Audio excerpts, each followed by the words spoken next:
Hello student, good morning to all of you. Today we will be discuss about the gastroesophageal reflux disease. इसके पहले हम लोग देख चुके थे इसोफेगाइटिस.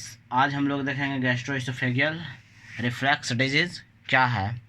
तो चलिए देखते हैं. पहले जैसा कि आप लोगों ने इस डायग्राम में देख रहे हैं, ये डायग्राम है. फर्स्टली डायग्राम को समझ लेते हैं हम लोग. ये डायग्राम है जो कि क्या है, स्टोमच है, डेडुनम स्टोमच, जो कि ये डायफ्राग्राम है. इसका ये क्या है, डायफ्राग्राम है. ये क्या है, स्टोमच है. और इसमें जो है स्पिंचर यहाँ पे लगा हुआ है. क्या लगा हुआ, लोअर स्पिंचर. और ये क्या है, इसोफेकस है. ये क्या है, इसोफेकस है. इसोफेकस है. क्या है, इसोफेकस है. और ये क्या है, डायफ्राग्राम है. डायफ्राग्राम, ये क्या है, डायफ्राग्राम है. और ये है जो कि स्पिंचर है, lower oesophageal, lower oesophageal sphincter, lower sphincter. आइए क्या है, पायरोलिक. और ये क्या है, इसमें लिक्विड कंटेंट है, लिक्विड. अब हम लोग देखेंगे ये क्या है, लोअर स्पिंचर है. और ये ओपन वाला है. ये क्या है, क्लोज्ड वाला है जिसमें नहीं हो रहा. ये है जो कि ओपन वाला है. ये क्या है, ओपन वाला है. अब देखते हैं क्या होता है गैस्ट्रोइसोफेगियल रिफ्लक्स डिजीज.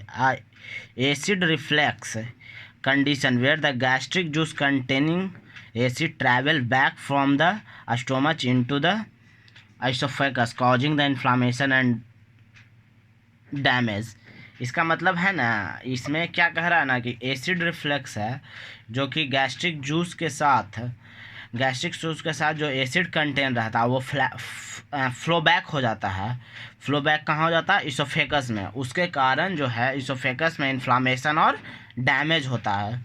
उसी को क्या कहते हैं हम लोग, GERD, gastro oesophageal reflux disease. अब GERD develop when the oesophageal mucosa is exposed in the gastric content.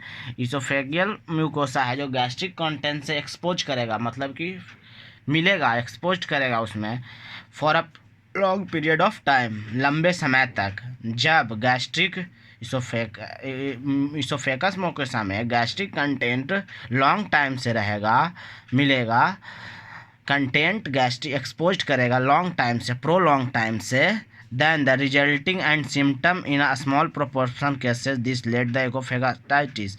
और वो लंबे समय से अगर वो कंटेंट हो रहा है तो कुछ हम लोग को इसोफेगाइटिस दिखेगा. इसोफेगाइटिस में तो जान ही रहते हैं, पढ़ लिया था पिछले, कि इन्फ्लेमेशन होता है. अब it is most common causes in digestion affecting up to 30% of the general population. ये मतलब कि हमारे जो है ना 30% पीपल को अफेक्ट करता है, जनरल पॉपुलेशन का 30% आदमी को ये होता है. 30% जितना भी पॉपुलेशन है इंडिया का, उसमें से 30% जो लोग हैं वो अफेक्टेड रहते हैं इस डिजीज़ से.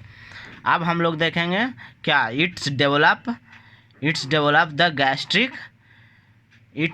The gastric duodenum content flow back into the esophagus. और इसका क्या होता है, ये बैक फ्लो हो जाता है. क्या हो जाता है, back flow into the duodenum to the esophagus. उसके कारण क्या होता है, इन्फ्लामेशन और डैमेज होता है. हम लोग डायग्राम में देख चुके हैं.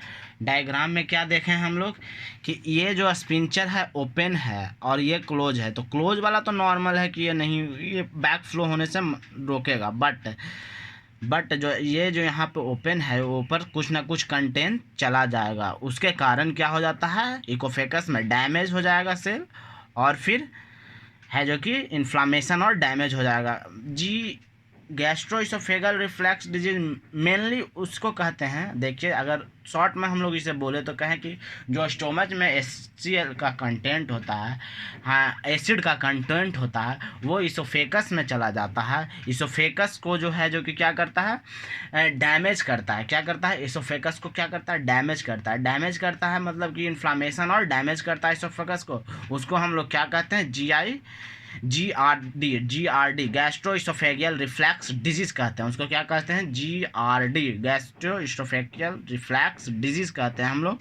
मेनली वही होता है कि कंटेंट इसोफेगस में कुछ चला जाता है। अब हम लोग नेक्स्ट क्लास में क्या देखेंगे, उसका काउज देखेंगे, काउजेज एंड रिस्क फैक्टर, किसके कारण होता है वो, और उसके बाद क्लिनिकल मैनिफेस्टेशन देखेंगे, साइन सिम्टम, उसका क्या दिखेगा हम लोग को, साइन सिम्टम कि वो डिजीज़ हो गया है, तो उस डिजीज़ का हो गया है तो क्या साइन सिम्टम है, और डायग्नोस्टिक एवोल्यूशन उसको हम लोग कैसे ट्रीट करेंगे, किस तरह से मतलब कि उसका कैसे चेक करेंगे तो वो हम लोग को डिजीज पता चल जाएगा। और उसके बाद हम लोग क्या देखेंगे, उसका मैनेजमेंट देखेंगे कि किस तरह से है, किस तरह से उसको मैनेज करेंगे, किस तरह से किस चीज़ मेडिसिन को देंगे तो वो हो जाएगा। ठीक है, अब नेक्स्ट क्लास में हम लोग देखेंगे। Thank you for my watching AV channel, AV nursing channel. ठीक है, बाय।